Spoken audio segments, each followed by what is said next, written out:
Pinagtatawanan daw ng mga fans. Ang tanong ko sa kanya, sinong mga fan yun? Ba't hindi nyo diretsuhin na mga haters ang nagtatawa, nagdidiwang sa pagkatalo ng barangay? Dahil yan lang naman ang inaabangan nila eh. Di ba? Yan ang inaabangan para makantsawan. At ang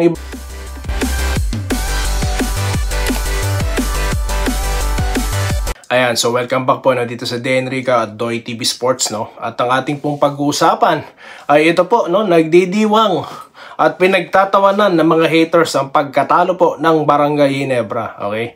At ang topic po natin, dapat na po ba munang magpalit ng import ng Ginebra after po ng nangyari kay Japet, okay? So yan pong ating pag-uusapan, mabilisan lang. Kung di pa po kayo subscriber at taga-barangay po kayo, ayan na po, magpindot na po kayo dyan, no? So, okay. So, mabilisan lamang po ito, no? Okay? Makapa-shoutout din pala, ha? Okay. So, yun na nga po.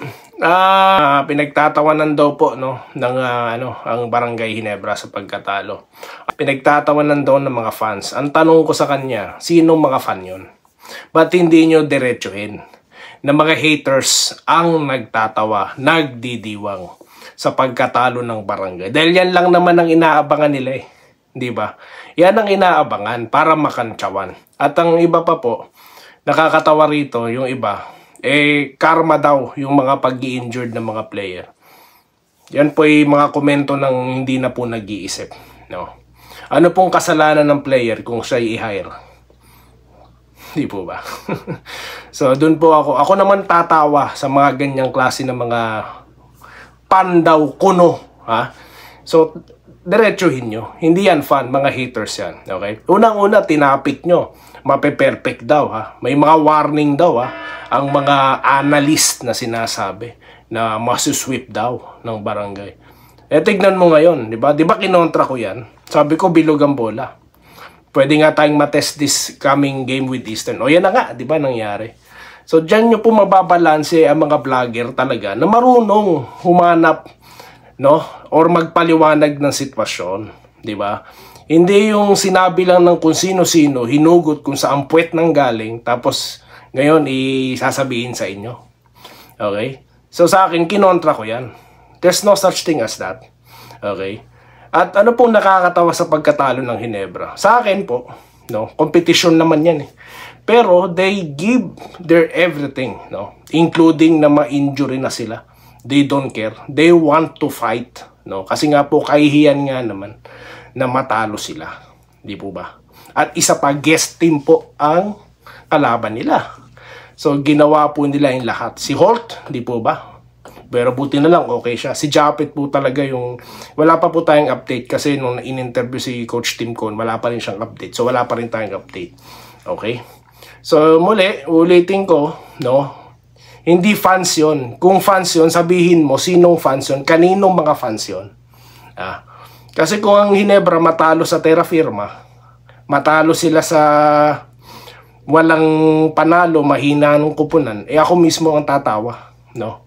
Pero kung matalo po sa isang kupunan na sinabi pa nga daw nila, no? Sabi pa nung iba, may hina daw ang tinalo ng Ginebra.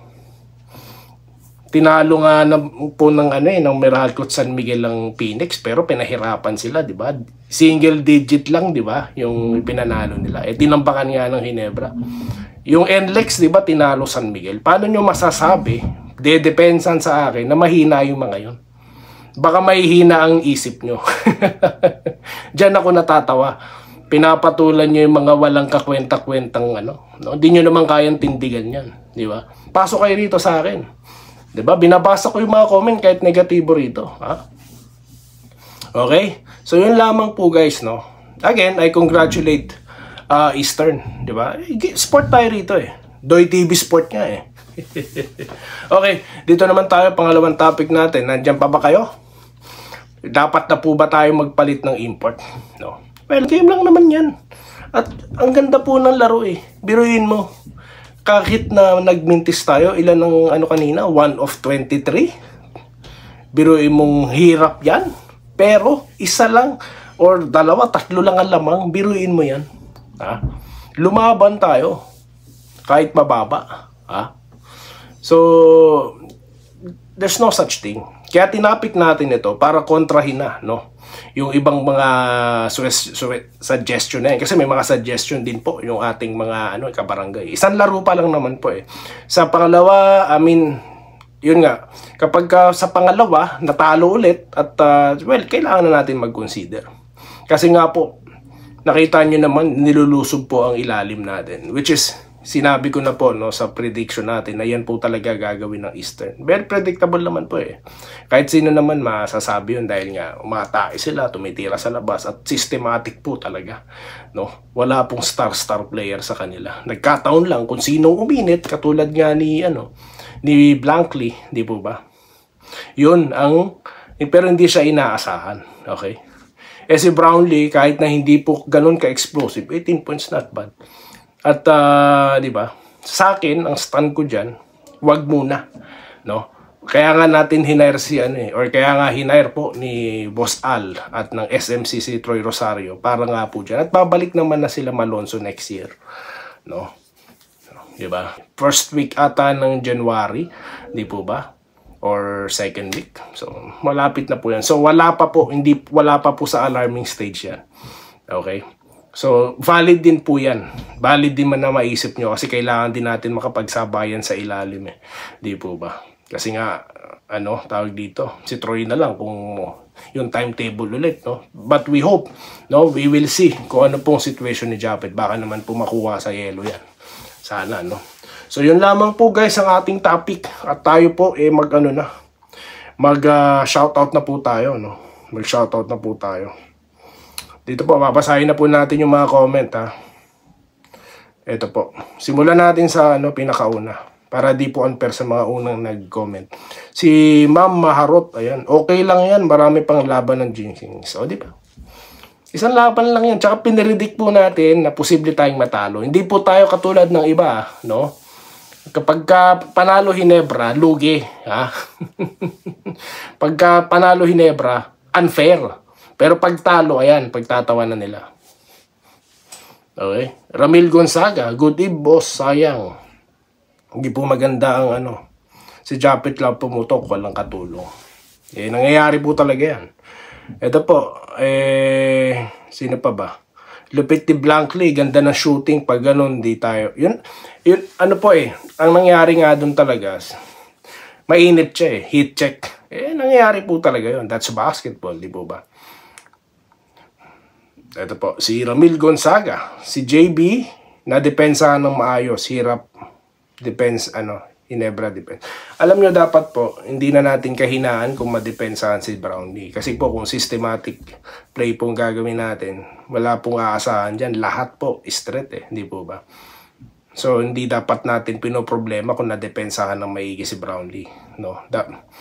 Kasi po ang role ni Brownlee dyan is to involve other players. Eh. Team play po kasi tayo, di lang naman na tayo umaasa sa sa player. So, yan po dapat sigurong pagpukusan pa. Yan po yung ginawa ng Eastern. No? Yan po ang play nila. Kaya po umahanga ako sa kanila sa the way they execute their plays. No? Very well coached po talaga. Parang si Yang Giao, di po ba? Lahat pumuputok.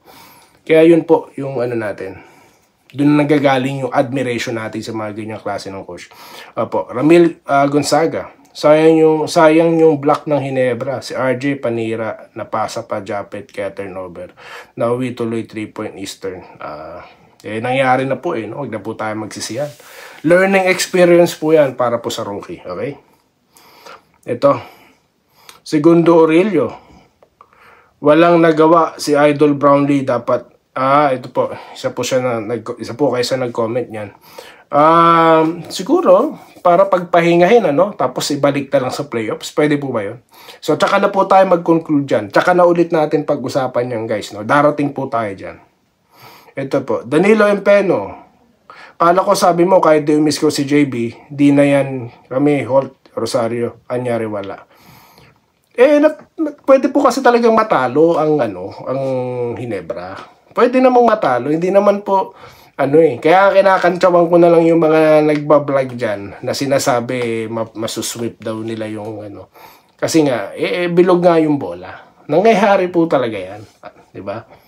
Okay, dito po kay Efren Vasquez Sr. Dapat talaga magtulong-tulong ang local key player. Hindi lang isa para hindi masyadong mapagod si. Tama po kayo dyan. Napakaganda po ng inyong sinabi. Si Sir Efren Vasquez Sr. Ayan. Si Michael Manil. Ayan. Pag injured si Aguilar, depende na lang sa management. Acquire big import. Yan po, di ba? Dito natin pinaghugutan yung ating content ngayon from your comments, guys. Okay. Mahina, bats mo. Talo kaya yung mahina. Ano yan? Kaya lang yung... Hindi ko po maintindihan yung comment nyo. Si RJ, kulang pa sa maturity ng laro niya consistently. Laro na nilalaro pa kaya nilabas agad. Sayang siya dahil may sure ball. Sabi po yan ni Arnel Venus. May reply sa kanya. Yes, bawi na lang siya. Ganda nilalaro RJ nung nag-showtime siya sa... yan po. Mga lang naman yan. Mga usapang barangay. Okay.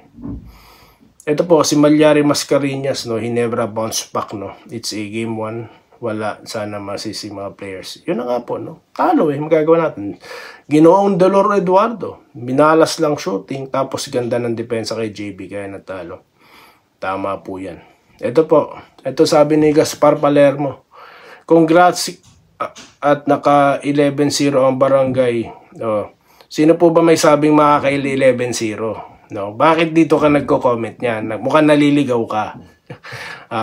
Naliligaw ka, Brad. Wala akong sinabing magi 11-0 Hinebra. Kinakantsawan ko sila. No? Na dapat lang ma-sweep yan. Okay? Kinontra ko nga, di ba? Sabi ko, bilog bola. 3 beses ko ninulit dito. No? Nagkakamali kayo, Mr. Gaspar. Hindi dito ang channel na nagsasabi niyan. No? Nangangantsaw ako. Eto, Willie Bardahe. Good evening, sir. Talo tayo. Congrats sa lang Eastern. Yun na nga tayo po'y tumatanggap ng pagkatalo. Wala tayong palusot. At pinupuri natin na nakatalo sa atin. No? Mga hater lang naman ng nagbubunyag. Hindi yan madiretso ng mga vlogger kasi nga, sayang nga naman ng views. No? Okay. Jesse Vasquez, kung pumasok lang ang mga 3 points ng Jeans, may chance sa sanang manalo. Pag pumasok po lahat ng 3 points, edi tambak ang Eastern. Ganun kasimple yun. Tama po kayo dyan, Sir Jesse Vasquez. Ayan. Meron po nag-comment dito. Hanapin ko lang po si Sir ha. Dito po nanggaling yung content natin. Siguro po mamaya hanapin natin yun. Okay? Ito, sabi po ni Adrian Legado, swerte lang ang Eastern Lords nag-struggle sa 3 points ang Hinebra. Off night po Sabi na nga po natin, di ba, na nangyayari talaga yan. Sinabi rin ni Coach, Coach Tim Cone, no? Okay? So, ang dami pong nag-comment, no? Mga taga-barangay po ito. Magbabalik po tayo, guys. Babalikan ko yun yung mga komento, no? At muli, ako po nagpapasalamat sa inyo sa patuloy na pagsuporta, no, mga taga-barangay. At dedepensahan natin ito laban sa mga nagdidiwang na. Sige lang. Sabi ko nga sa inyo, kahit ano pang sabihin nyo, sa championship din ng bagsak ng Hinebra. Pwedeng matalo ngayon, pero sila din maglalaban sa finals. Eastern tsaka Hinebra. So yun lamang po guys ang ating napag-usapan. At muli ako po nagpapasalamat at magkita-kita tayo sa mga susunod na pa-shoutout dito lamang sa DND at Toy TV Sports. Muli, maraming salamat sa inyong panonood. Salamat po sa panonood. Subscribe na para sa mga susunod na basketball at boxing videos.